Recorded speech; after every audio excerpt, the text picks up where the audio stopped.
60 Minutes Rewind. Chinese call them shang mao, meaning bear that looks like a cat. The adjective they use is meng, which translates cute like a baby. Until recently, the giant panda was on its way to extinction, but then it was saved by its one evolutionary advantage. It's adorable. In 2016, the panda's conservation status was upgraded from endangered to just vulnerable. Because the giant panda is China's national symbol, the Chinese have worked 4 decades to perfect breeding the bears in captivity.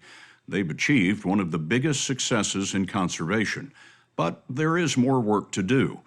The next step is introducing captive pandas into the wild. That research slowed after a few freed bears were found dead, and as you're about to see, no Chinese scientist can afford to lose even one baby cute cat bear. Giant pandas have been chewing bamboo for about 3 million years. But they were so elusive in the high mountains of China, pandas weren't discovered by Western naturalists until 1869. Today, their fans know where to find them. Each morning, humans compete for position at the Chengdu research base of giant panda breeding in central China. A ticket is about $8. Some days there are 100,000 visitors, so yes, that's $800,000 a day. But the experience is priceless. If these bears were in the wild, they'd be rare and solitary. They would be in alpine forests as high as 13,000 feet. And we saw, about 30 feet up, how they went unnoticed for so long. At the research base, each bear is known by name, liked online, and wrapped in the flag. A selfie with China's national symbol is a tap of patriotism. When I'm out on the street, and if anybody asks me about what I do, I tell them I work with giant pandas. They immediately thank me. And then they follow it up with, that is our national treasure. Enriching the treasure is the work of Mark Vallatudo, a wildlife veterinarian from the Smithsonian Institution in Washington, on loan to the Chengdu research base. And so what we see here is actually a normal, healthy panda lung and a normal, healthy panda heart. The Smithsonian has helped propagate pandas since China sent Richard Nixon home with a pair in 1972. Back then, China barely had 2 to spare. By the 1980s, there were only about 1,200 left in China's bamboo forests, which humans were cutting down. Is bamboo the only thing they eat? 99% of their diet in the wild is bamboo. A forest is delivered every day to the Chengdu base. The common name panda means bamboo eater. But because this member of the grass family is so low in nutrition, each bear spends up to 16 hours a day shredding 40 pounds of leaves and stems. And that is hardly enough to keep him alive. So the rest of the day, the bears burn as few calories as possible. Even mating is incredibly rare. Only once a year can a female be prepared for breeding, and that is within a very small 3-day window. A female panda is capable of breeding 3 days a year? Exactly. Very small time. A very small time for a very small bear. And how old are these cubs? 1 month. Dr. Wu Kanju told us when these cubs are newborn, they average about 4 ounces, the size of a stick of butter. And how many cubs do you bring into the world in a year? This year is five babies. Of the 5 cubs that are born here this year, how many do you expect to survive? All of them? survive. Yeah. About half the time, pandas have twins, but the mother can't care for both. In the wild, the smaller, the weaker twin will be left off to die because the mother doesn't have enough energy to produce the amount of milk that's required for 2 babies. But in captivity, twins are fed in the nursery, and with a touch, mom is called to duty to nurse the twins one at a time so both survive. The cub's eyes won't open for about 6 weeks, so mother helps him to her breast. And like every nursing mom, a change of position helps, especially when her back is killing her. The cubs are dependent up to 3 years. She'll raise only 5 or maybe 8 in her lifetime. How big do they become? So the females can be up to maybe around 200 pounds, and the males up to 300 pounds. Why are they black and white?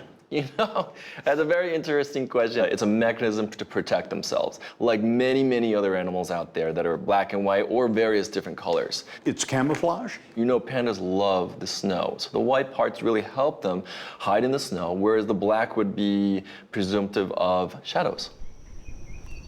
The panda is a curious bear. In the last century, many biologists didn't think it belonged in the bear family. Pandas don't hibernate, and though they're virtual vegetarians, they have the digestive tract of a carnivore. Panda nutrition was a mystery when Dr. Hao Rong came here nearly 30 years ago. She's director of research and told us that the base started as a shelter for injured pandas that had been rescued. There were very few pandas, she said. All of them were seriously ill, close to impossible to breed. We were also broke. I was the only scientist. You had a dozen pandas. Yes. How many do you have now? Now it's 200. 200 healthy pandas have grown from the research into nutrition and understanding those fleeting female hormones. It's gone so well that a new area of research has opened, panda geriatrics. The bears live about 20 years in the wild, but up to 35 in the company of man. In 1937, a leading American naturalist described the giant panda as an extremely stupid beast, dull and primitive.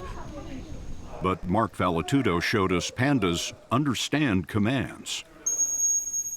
The whistle signals something good is about to happen, generally involving apple slices. Then, on cue, the bear volunteered its arm through the bars to a metal tray and gripped a handle. It's having a blood test. All of the pandas, the adult pandas here, are trained specifically to offer their arm for a blood sample. It really helps us as veterinary animals from having to be anesthetized, and allows the animal to be an active participant in their health. And that's it. I've seen people throw a bigger fuss than he did. They're incredibly complex creatures, just like many other bear species or carnivorous species like dogs and cats. Like dogs, pandas come at the sound of their name. They know their day will start with apples and continue at the endless bamboo buffet.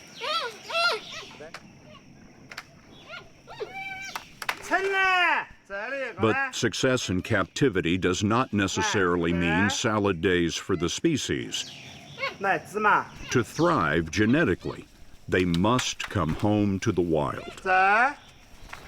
This is really an exciting time because they're doing so well in captivity, and we can really consider them safe. That's not so for the wild populations. Melissa Songer is a Smithsonian conservation biologist working at the foot of Mount Qingchong, near the center of China. This is the Chengdu Field Research Center, and most people know it as Panda Valley. And it was established for the purpose of preparing captive pandas for release into the wild. One of the amazing things that we saw is how well trained they are. But it strikes me that that's a blessing and a curse. They don't have the opportunity to learn how to find food or defend against predators. Even mating is very complex in the wild. So yes, they're highly trained, but they aren't really trained to be in the wild. Then do you train them to be wild? And if so, how do you do that? They're not going to be fed. They're going to have to move around and find food, and taking it step by step. So acclimatizing them to a very different situation is an important phase before full release. Like sending the kids off to college. Yeah, exactly. The story will continue after this. There are fewer than 2,000 wild pandas living in only 3 mountainous provinces of China. They're segregated into small groups, cut off from one another by roads, farms, and villages. About half of those populations are less than 10 pandas. And so that kind of puts them at risk for losing genetic diversity. It puts them at risk for other events, natural disasters, diseases that might come through. So it's a dangerous number. To reduce the danger, 2 research bases are testing competing ideas. One, from a research station called Wulong, minimizes contact with people to the point of dressing the trainers in panda suits that are scented with panda urine so the bears don't even get a whiff of humanity. The other approach encourages the human relationship in case a panda needs to be rescued. While the bears walk on the wild side, they're monitored with radio collars in case they get into trouble. So far, 14 pandas have been released. 3 have died. But those few failures have slowed the research because if a panda is killed, it's not just some bear. It's a bear with a name and 1 million likes on its webpage. Anytime you release a captive animal to the wild, you're taking a risk. And you prepare as best you can, but there are things you can't really prepare for. One of the pandas who died was attacked by dogs. Another appears to have fallen from a tree. The captive-born pandas take longer to establish territory, but for the most part, they fit in. China says it will soon spend more than $1 billion on a 10,000 square mile panda national reserve to connect those pockets of wild bears. It suggests that species can be saved.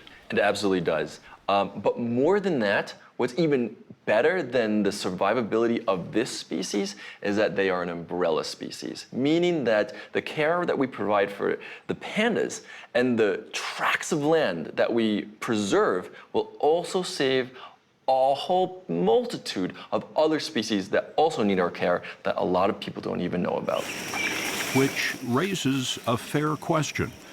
If a multitude of species is saved, if climate benefits from 5 million acres of forest reserve, are we saving the panda? Or is the panda saving us?